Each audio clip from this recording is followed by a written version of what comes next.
आज भारत के इतिहास का वो पन्ना लिखा गया है जिसका इंतजार सदियों से था। आज केवल एक मंदिर का निर्माण कार्य संपन्न नहीं हुआ, बल्कि भारत की सांस्कृतिक संप्रभुता की स्थापना हुई। अयोध्या में आज सिर्फ चैत्र नवरात्र का प्रारंभ नहीं हुआ, बल्कि रामलला के दरबार में 150 किलो के उस श्रीराम यंत्र की स्थापना हुई है, जो इस राष्ट्र मंदिर की ऊर्जा का केंद्र बनेगा। आज बात करेंगे उस यंत्र की शक्ति की और समझेंगे कि क्यों राष्ट्रपति द्रौपदी मुर्मू का वहां होना भारत के लोकतंत्र और देवतंत्र के मिलन का सबसे बड़ा एग्जाम्पल है। अयोध्या के महर्षि वाल्मीकि एयरपोर्ट पर जब वायुसेना का विमान उतरा तो वो सिर्फ एक राष्ट्राध्यक्ष का आगमन नहीं था। राज्यपाल आनंदीबेन पटेल और मुख्यमंत्री योगी आदित्यनाथ ने जब उनका स्वागत किया तो वो नए भारत की उस तस्वीर का प्रमाण था, जहां संवैधानिक प्रमुख अपनी जड़ों की ओर लौट रहा है। श्री राम यंत्र की स्थापना के लिए बहुत ही खास दिन को चुना गया।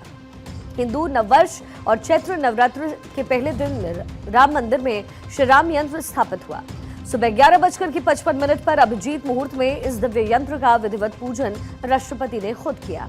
आपको बता दें कि पिछले 8 दिनों से अयोध्या में श्री सीताराम राम जानकी यज्ञ आयोजित हुआ है। अब यंत्र की स्थापना हुई है। मंदिर के दूसरे तल पर जब वैदिक मंत्रों की गूंज उठी तो पूरा वातावरण अलौकिक हो गया। 150 किलो का स्वर्णिम आभा वाला श्री राम यंत्र, जिसे कांचीपुरम की पवित्र धरती पर रेडी किया गया।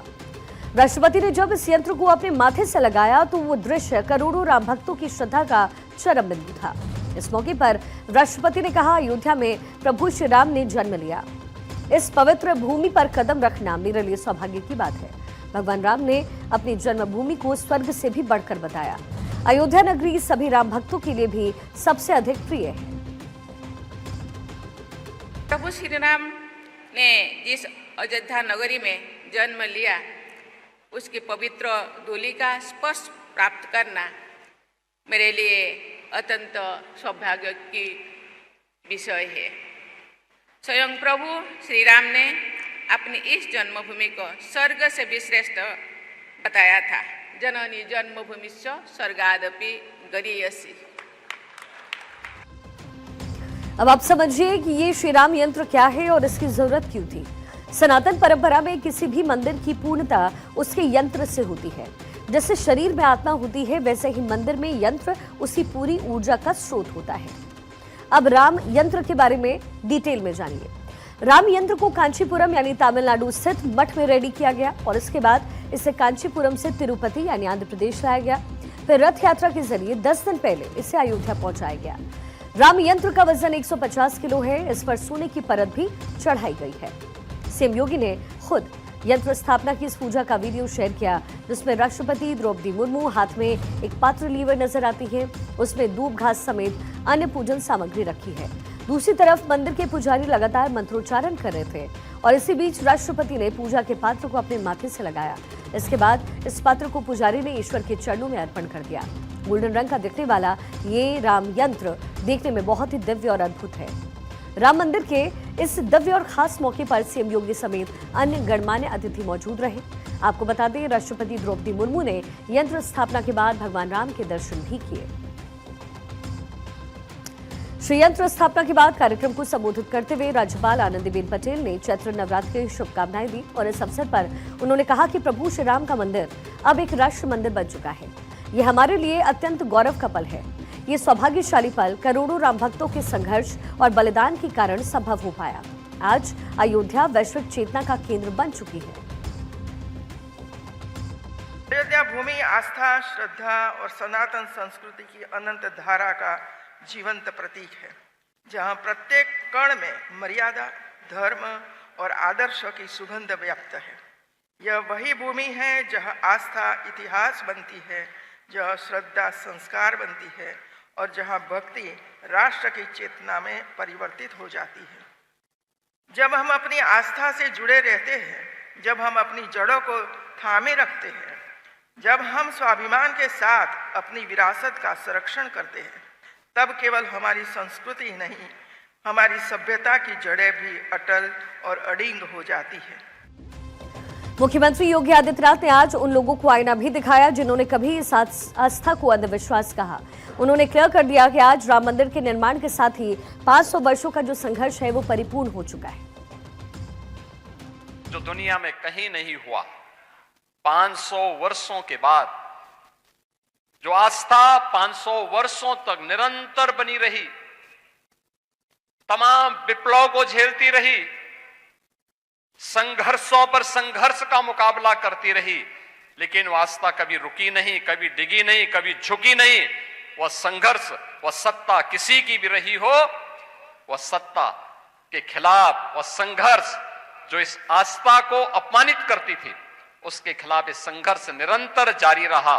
और अंततः वह दिन आ रहा है जब अयोध्या, आज का ये अयोध्या इस रूप में हम सबके सामने है। इस मौके पर आयोजित कार्यक्रम को संबोधित करते हुए यूपी के मुख्यमंत्री योगी आदित्यनाथ ने कहा कि यही भारत की आस्था है। जिस आस्था को अंधविश्वास कहकर अपमानित किया गया था, उन्होंने कहा कि अपमानित करने वाले वही लोग हैं जो उत्तर प्रदेश या देश की सत्ता में रहते थे। सीएम योगी ने कहा कि वो लोग अपनी सत्ता बचाने के लिए नोएडा नहीं जाते थे। जिस आस्था को पहले अंधविश्वास कह करके अपमानित किया गया था, या अपमानित करने वाले वही लोग हैं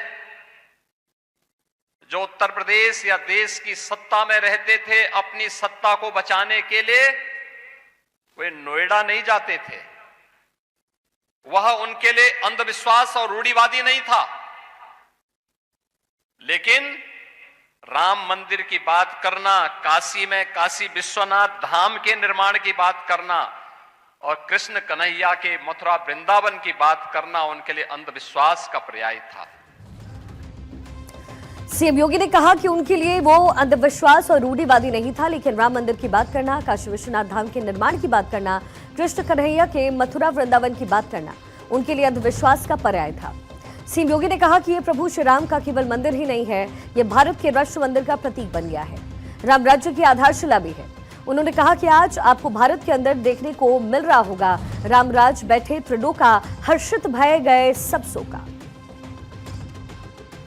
केवल राम जन्मभूमि पर प्रभु श्री राम का भव्य मंदिर ही नहीं है, ये भारत के राष्ट्र मंदिर का एक प्रतीक बन गया है और राम राज्य की आधारशिला भी है। आज आपको भारत के अंदर देखने को मिल रहा होगा राम राज्य बैठे त्रिलोका, हर्षित भये गए सब लोका, शोका बैरु न कर काहू सन कोई, राम प्रताप विषमता कोई। आज का दिन एक और बात के लिए याद रखा जाएगा। राम मंदिर के निर्माण कार्य को आज से संपन्न मान लिया गया है। पिछले 8 दिनों से चल रहा श्री सीताराम राम जानकी यज्ञ आज अपनी पूर्णता को प्राप्त कर चुका है। आपको श्री राम यंत्र की खासियत के बारे में बताते हैं। श्री राम यंत्र की खासियत है, सबसे पहला ये कि भगवान श्री राम की दिव्य ऊर्जा का ये एक प्रतीक है। पॉजिटिव ऊर्जा, आध्यात्मिक शक्ति इससे बढ़ती है। लोग घर पर भी इसे स्थापित करते हैं। सुख, समृद्धि और खुशहाली का ये प्रतीक है। धर्म, मर्यादा, सत्य और आदर्श जीवन का ये प्रतीक है। ये केवल ईंट और पत्थर का ढांचा नहीं है, ये भारत के सांस्कृतिक पुनर्जागरण का सूर्योदय है। जब तक सूर्य और चंद्रमा रहेंगे, अयोध्या की धरती पर ये राम यंत्र भारत की आध्यात्मिक ऊर्जा को संचालित करता रहेगा।